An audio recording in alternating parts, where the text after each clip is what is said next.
Bismillahirrahmanirrahim. Assalamualaikum warahmatullahi wabarakatuh. Alhamdulillahilladzi arsala rasulahu bil huda wa dinil haqq liyuzhirahu 'alad dini kullih walau karihal kafirun. Shalatu wassalamu ala Muhammad wa ala alihi wa ashabihi wa man tabi'ahu bisanin ila yaumiddin. Amma ba'du. Sahabat pendengar, kali ini saya akan sedikit mengulas tentang sabar. Sabar adalah satu sikap menahan emosi dan keinginan serta bertahan dalam situasi sulit dengan tidak mengeluh. Sabar secara bahasa berarti al-habsu, yaitu menahan diri. Sedangkan secara syar'i, sabar adalah menahan diri dalam 3 perkara. Ketaatan kepada Allah, yang kedua hal-hal yang diharamkan, dan yang ketiga, takdir Allah yang dirasakan pahit atau musibah. Saat mengalami musibah, Allah Subhanahu wa Ta'ala memerintahkan kita untuk menghadapinya dengan 2 hal, yaitu sabar dan sholat. Ya ayyuhalladzina amanu ista'inu bis-sabri was-shalah, innallaha ma'as-sabirin. Hai orang-orang yang beriman, jadikanlah sabar dan sholat sebagai penolongmu. Sungguhnya Allah beserta orang-orang yang sabar. Hadirin yang berbahagia, bukan hanya saat mengalami musibah saja kita dituntut untuk sabar.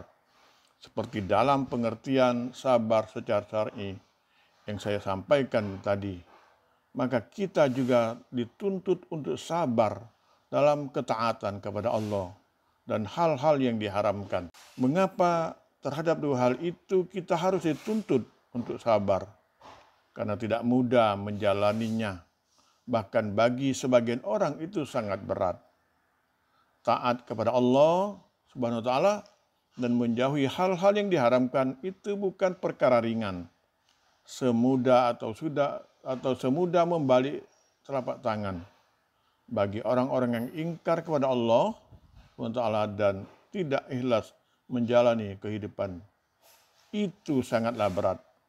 Mengapa? Karena taat kepada Allah SWT itu berarti kita banyak mengorbankan kelezatan dunia dan berlaku prihatin, tidak mengumbar hawa nafsu atau kesenangan duniawi. Contoh kecil saja, misalnya kita diperintahkan untuk berpuasa di suatu waktu atau bisa sebulan Ramadan. Bukankah puasa itu kita menahan diri dari perkara-perkara yang menyenangkan? Makanan dan minuman yang lezat dan tidak boleh dikonsumsi saat siang hari. Kemudian mengumbar syahwat juga dilarang. Padahal semuanya itu adalah perkara-perkara menyenangkan bagi kita manusia. Lalu bagaimana cara kita untuk bisa bersabar sesuai dengan pengertian syar'i tadi? Saat mengalami musibah, maka kita dituntun untuk mengucapkan kalimat inna lillahi wa inna ilaihi raji'un dalam surat Al-Baqarah ayat 155.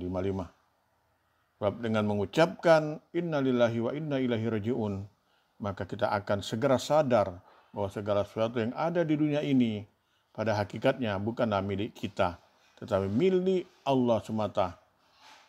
Kemudian dalam menjalankan ketaatan kepada Allah dan menjauhi perkara-perkara yang diharamkan, maka tidak lain caranya adalah dengan ikhlas menjalaninya ketaatan kepada Allah dan menjauhi perkara-perkara yang diharamkan juga dengan ikhlas. Kita ikhlas bahwa semua itu adalah tuntunan dari Allah kepada kita agar kita tidak tersesat di dunia dan selamat di akhirat nanti. Semua itu semata-mata kita lakukan hanya untuk mengharap ridho dari Allah Subhanahu wa Ta'ala. Sahabat pendengar yang berbahagia, demikian yang dapat saya sampaikan pada kesempatan ini. Mohon maaf atas segala kekurangan, sebab kita semua digolongkan sebagai hamba-hambanya yang beriman dan bertakwa, serta akan mendapat balasan kebaikan di dunia dan di akhirat berupa jannah. Amin ya rabbal alamin. Nasrullah wa fathu qarib. Wassalamualaikum warahmatullahi wabarakatuh.